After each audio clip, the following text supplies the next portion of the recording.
Hi, good afternoon. Welcome to the marketplace. Coming up, Ghana misses out on investments in upstream petroleum for fifth consecutive year, according to the Public Interest and Accountability Committee. Also coming up, IMF applauds Ghana's commitment to fund program, predicts economic recovery by May 2026. Plus, ranking member on Parliament's Economy and Development Committee, Oppong Nkrumah, warns polytax expenditure cuts could harm Ghana's growth. We've got those stories and others coming up on the marketplace.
Thanks for staying with us, everyone. Now, despite efforts by the Ministry of Energy to attract investments into the upstream petroleum industry, there was no petroleum agreement signed in 2024 for the country's hydrocarbons. This can be attributed to some regulatory challenges and growing arbitration in the sector. There is more from the Public Interest and Accountability Committee's 2024 annual report. According to the 2024 Public Interest and Accountability Committee (PIAC) report, this is the fifth consecutive year that no petroleum agreement has been signed since 2018. It is therefore urging Parliament to ensure that the Ministry of Energy and its allied agencies increase efforts to secure investment into Ghana's upstream petroleum industry. In terms of crude oil production, it declined for the fifth consecutive year in 2024. Production has dropped from a high of 71.44 million barrels in 2019 to 48.25 million barrels in 2024, representing a year-on-year decline of 0.01% and a five-year average decline of 7.4%. The 2024 PIAC annual report reconciles and analyzes information as well as data from key stakeholder institutions.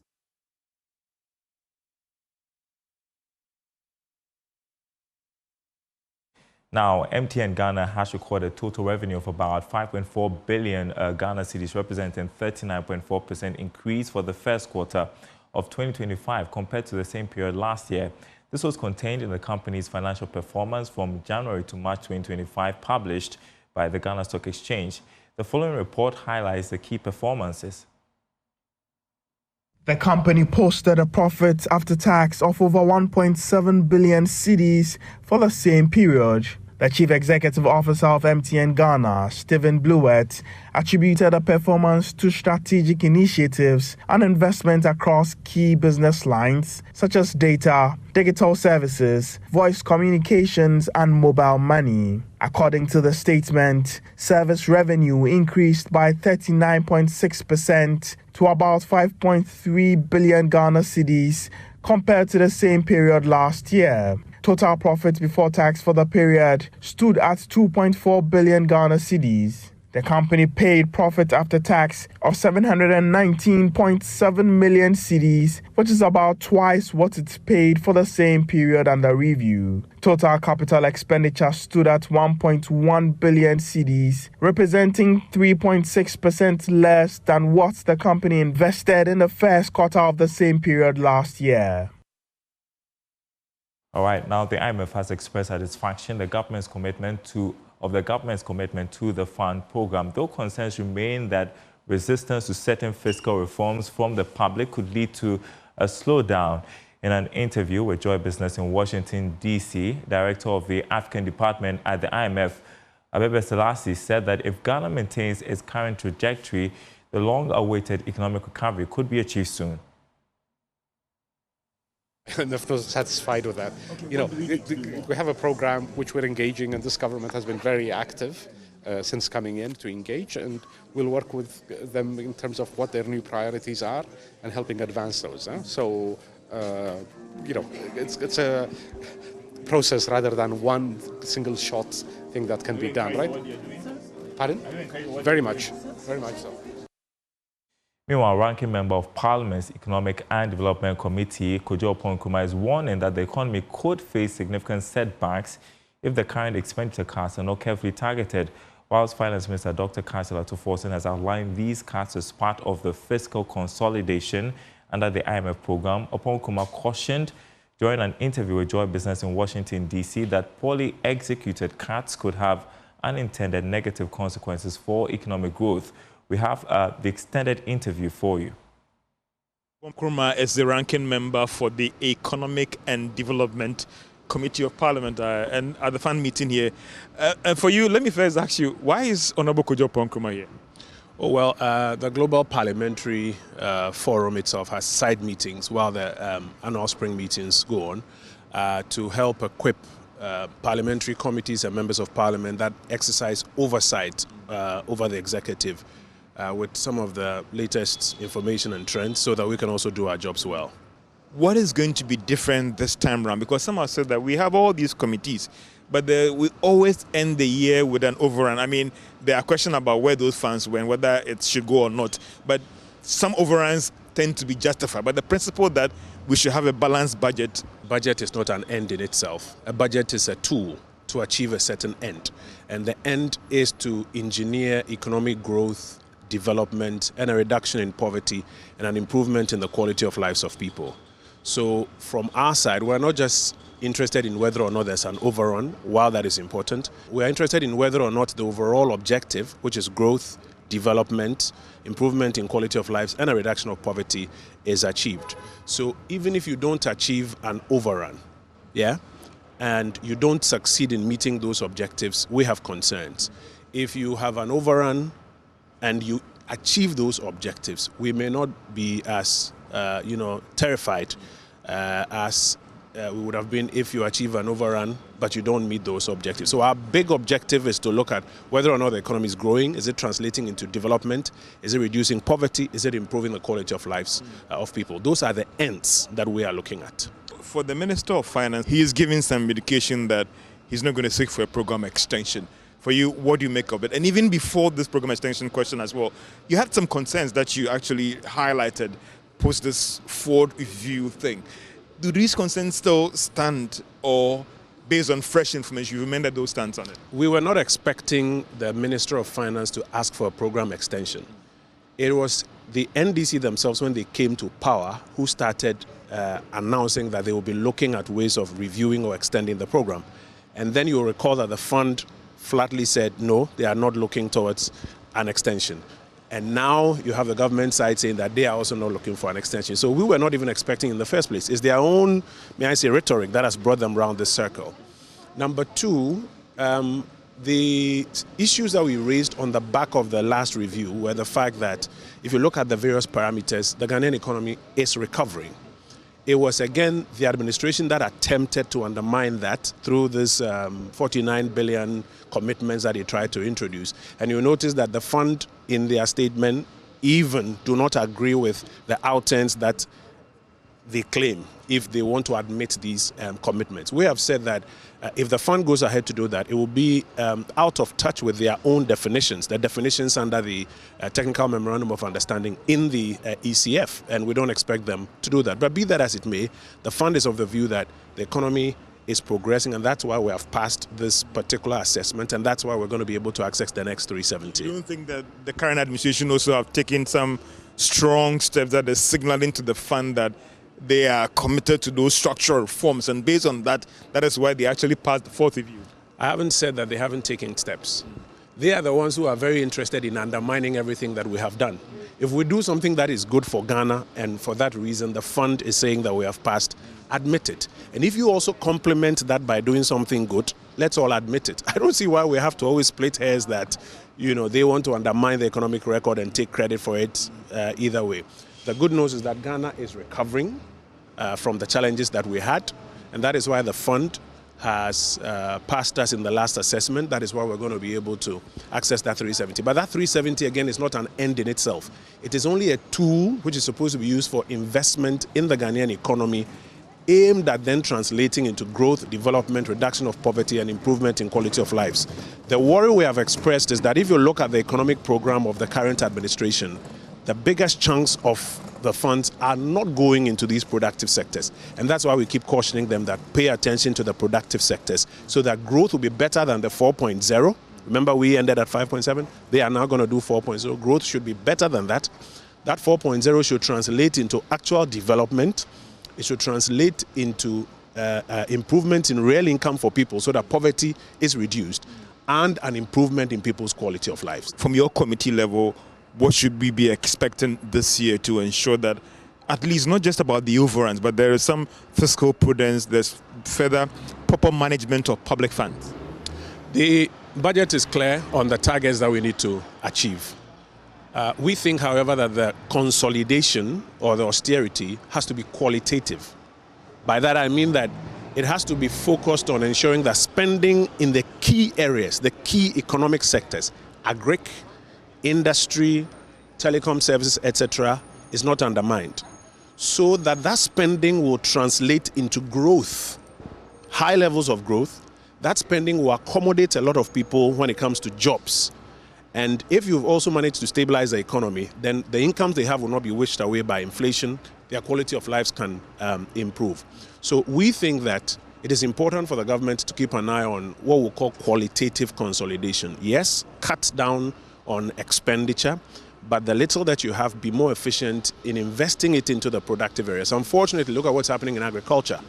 Highly underfunded. Infrastructure and construction, highly underfunded, despite the talk of the big push. Look at what is happening in the telecoms space, for example.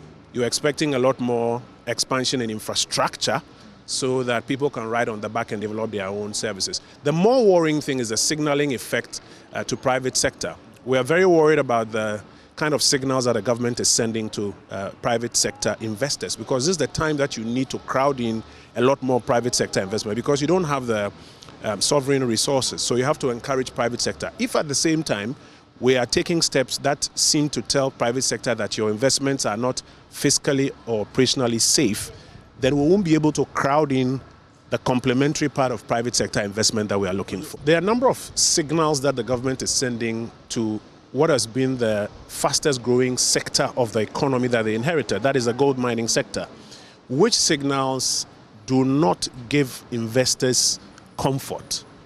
And we've outlined them in the statement that we've put out last night. That statement essentially points to about 6 or 7 specific things that the government is doing, which we fear will send a wrong signal to investors in general and in particular within the gold sector. But again, we make the point that the government has time and opportunity. They shouldn't get carried away with the sentiments to nationalize or to expropriate, because in the end, economic history has showed us that you never win when you do that. They should rather pull back and encourage private sector to feel more comfortable to invest, particularly in the mining sector. And when private sector does those investments and manages it efficiently, the sector will grow a lot more than can even happen if government expropriates that sector. You're not happy with their plan to indigenize that space with government playing a lead role? The history of economic development all over the world has shown us that countries that try to expropriate or national, particularly when it comes to natural resources, don't end up very well. And that is why we think that the government should adopt a more private sector-led approach instead of government-led approach. The government should adopt a lot more liberal approach and use its bargaining power to leverage and get the best for Ghana, but not necessarily to seek to nationalize or expropriate. We end up having our fingers being bent by this portion of government saying that we want to play a lead role and ensure that Ghanaians take a commanding lead in this sector. And a typical example is what has happened to Gold Fields. The history of even the gold mining industry in Ghana and the times when the government of Ghana, I'm not talking about Ghanaian private sector, but the Ghana government itself directly got involved, has not been one that's been very exciting. And we think that instead of government seeking to expropriate or nationalize, government should pull back and rather draw in the private sector a lot more, offer the necessary fiscal incentives. Right now, it's like we are fiscally punishing even the private sector that is operating. Government should offer a lot more fiscal incentives to the private sector. Government should give the private sector comfort that my investments are safe. When my leases are due for renewal, they will be renewed. There were even concerns about not allowing foreigners to participate in the small-scale mining space in terms of buying and selling. You also think that that's not a good approach? One of the worries we have raised is how the new act appears to have retrospective effect, that people who already have accrued rights in valid licenses now have all of those rights quashed. The kind of investments that they may have made in setting up businesses to operate now all go under the water because a new law has been passed that makes nonsense of all of their investments. And we are worried that this doesn't send the right signals to international investors in particular. We want investors, both international and local, to be comfortable and confident to invest their billions in the Ghanaian economy. That's what the economy needs. That's what the government needs. And we are worried that the signals that are being sent now go contrary to that. Thank you so much. Jaffe engaging extensively with Oppong Nkrumah, ranking member on Parliament's Development and Economy Committee. You're watching The Marketplace. Taking a short break. When we come back, a cybersecurity incident concerning MTN to report. We'll discuss that on Let's Talk Tech. Don't go anywhere.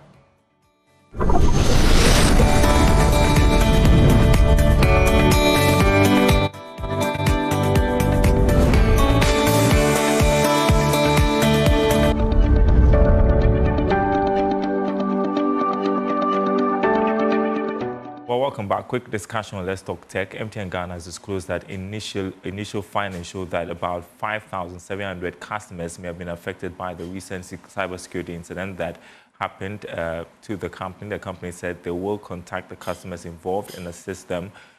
Joy Business's Isaac Atasenyako joins me in studio to discuss. What more do we know, Isaac, about this incident? And, I mean, what kind of security breach was it?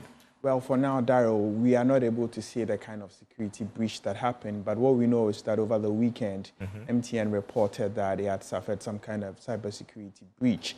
Now, less than 48 hours ago, again, a statement has been released from MTN saying that about 5,700 Ghanaians suffered in that particular breach. Now, although they say that, critical infrastructure, critical aspects of, these customers are still untouched, has not been touched yet. They are saying that the data of these customers may have been breached. Again, we also know that yesterday, the Ministry of, Communications Innovations also released a statement assuring that they will collaborate with MTN and also the Cybersecurity Authority to make sure that all customers are affected, receive their due. Yeah, I mean, for customers watching, they'll be wondering, what does it mean if you say there was a breach? I mean, to what extent is my data exposed? Well, to the extent, a report will have to say or tell us to what extent, but usually when there is a breach, for instance, to a telecommunications company like what we are experiencing with MTN or we experienced with MTN over the weekend, it's likely that some information of yours, like your name, your personal data, your location, your bio details, your location, your ping information, for instance, your transactional records, your call records, your SMS records, likely to be tampered with. What risk does that pose to customers? Now, for instance, if it's your financial report or your financial transaction, for instance, if I'm able to hack into, let's say, MTN and break into the mobile money wallet, now I can do whatever I want at that particular point in time, depending on the aim of the hacker or whoever is behind the attack. Now, for location, for instance, for sometimes it's for the data. They just want to know who is doing what, who is doing this. at what time, and why the person is doing it, Daryl. Also, a lot of the time, the motive of the hacker is very important. Sometimes some people want to do this just for the fame, just to prove to you that, you know what, you've got weak systems. Others want to do it for malicious intent, where when such things happen, you realize that, you know, some funds are stolen or some data is stolen for whatever they intend to do with it. Yeah, my final question, I mean, it's two in one. First of all, I mean, MTN is a big company, so you'd want to think that they've built up their systems in terms of securing data. What does it say about the activities of hackers? Plus, going forward, how does a company deal with this? Safety, the issue of safety, even inland here around us, I mean, there's never a place like the most secure place. Or even the president's account was hacked. Exactly. Even the White House can be broken into. Yeah. So now it applies same on the cyber front or on the digital space. Now, what you need to do is to put in some control measures, some cybersecurity control measures. Normally, the Cybersecurity Authority, in the case of Ghana, would have some measures you need to follow, some requirements that critical information infrastructure providers like MTN, the telecoms, the banks, will have to follow through. So some ISO certifications, for instance. And so normally when these things happen, you have to conduct a search, a robust assessment of the degree of the impact, and also some mitigation. So for instance, now MTN is saying that all customers to enable two-factor authentication, to check their passwords, don't give out their PIN like they've always been saying. So these are some of the little things that for us consumers we can do to help us stay safe. Yeah. Thank you so much, Isaac Atase-Nyako. Always a delight to have you in studio. That's The Marketplace. Thanks for watching, everyone. More news on our website, myjoyonline.com. Goodbye.